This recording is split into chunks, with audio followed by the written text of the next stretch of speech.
Welcome to either College Prep English 11 or High School Success with Miss Lewis.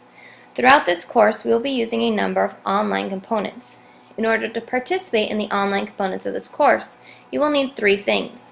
1. A working email address. 2. An account linked with Google.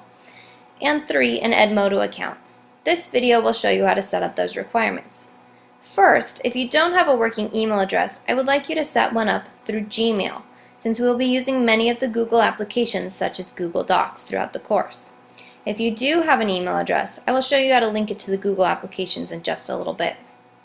In order to set up a Gmail account, please open your internet browser and type in www.gmail.com. Once the page loads, click the link that says Create an Account.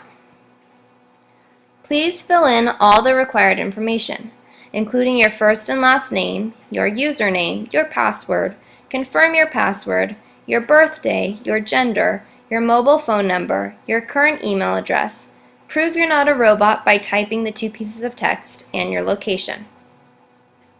Make sure that the email address you choose is professional, as you will be using it for school.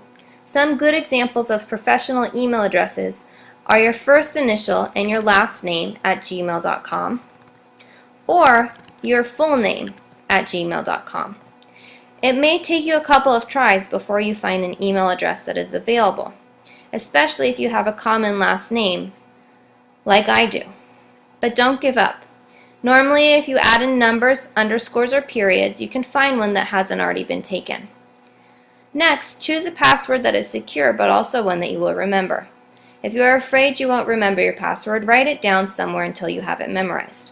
Also, don't worry if you don't have a mobile phone number or another email address. That's why you're making this one anyway. You will still be able to create a Gmail account. Google just asked for that information for security purposes and if you forget your password, which you won't do since you've written it down. Finally, make sure that you click that you agree with Google's terms of service. Once you've completed everything, click Next Step. You will now be able to view your email and the other Google applications. If it is helpful to you, you can go through a little tutorial provided when you first log in on how to use your new email account. You now have access to both email and all of the Google applications, including Google Docs. Okay, now if you already have a working email account, you still need to link it to Google in order to use the Google applications. In order to do this, go to www.google.com/docs.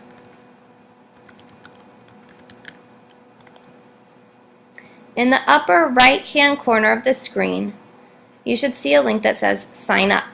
Click on it. Type in your current email address, choose a password for Google, make sure it's one you'll remember, re-enter your password, enter your location, enter your birthday, complete the word verification, and click on the box next to Terms of Service. When you are finished, click on Create My Account.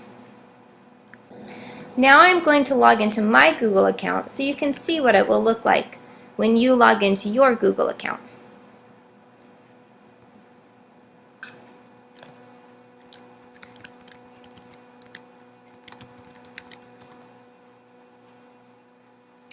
When you log into your Google account, it will look something like this, with Create over on the left side to let you start creating documents. You won't have any documents listed like I do since you haven't created any. You will notice that in the top toolbar, you have links to Google Documents, Google Calendar, as well as others. We will be using Google Documents throughout this course. I will explain it in more detail for our first writing assignment a little later on. Now I'm going to show you how to set up an Edmodo account. Please open your internet browser and type in www.edmodo.com.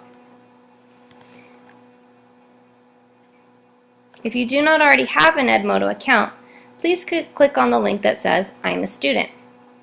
The first thing you are asked to put in is the group code so you can join the class website. The group code was given to you in class today. However, if you lost it or didn't write it down, here they are. The code for first period is 59JR9C. The code for second period is HTWSWV. The code for third period is CDN31T. The code for fifth period is I5XNJ5. The code for sixth period is GC8N39. Make sure you type in the correct code, otherwise you will join the wrong class. After you've entered the group code, fill in the rest of the information you need in order to sign up, which includes creating a username, a password, your email address, your first name, your last name. Once you've filled in all this information, click Sign Up. When you log into Edmodo, you will be able to create your own personal profile. Those of you who use Facebook might notice that the Edmodo account looks kind of similar to the way your Facebook account is set up. On the left-hand side of your home page, you will see the classes or groups that you are a member of. Even though your page will look a little different than mine because I'm a teacher, I'm going to show you the class page for my third period class, so you'll know what to expect. On the class page, you will see notes, assignments, and other types of announcements and reminders from me. Most of the assignments will have files attached. For example, you can see that your first assignment is titled Syllabus Signature Slip. You will also see that it is due on the second day of school. You can even click on the syllabus and download it for your parents to sign in case you don't have the syllabus I gave you. Notice also that below the original post, you have the option to reply to the post. You can use this to send me and/or your classmates any questions you have about the specific assignment.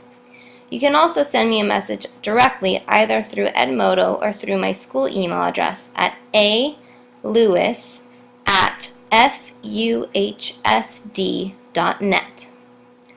Please take some time to explore the Edmodo website on your own and complete your own personal profile, just like I've taken the time to complete mine and share some information about myself with you. The more familiar you are with the site, the easier it will be for you to use to help you through this course. As we move through the course and I add more information to the course site, we'll make use of more of Edmodo's features, such as the folders on the right side of the page and the quiz and the poll functions. I hope this video was helpful in getting you set up for our course. If you need any additional help, please don't hesitate to ask. I look forward to working with all of you.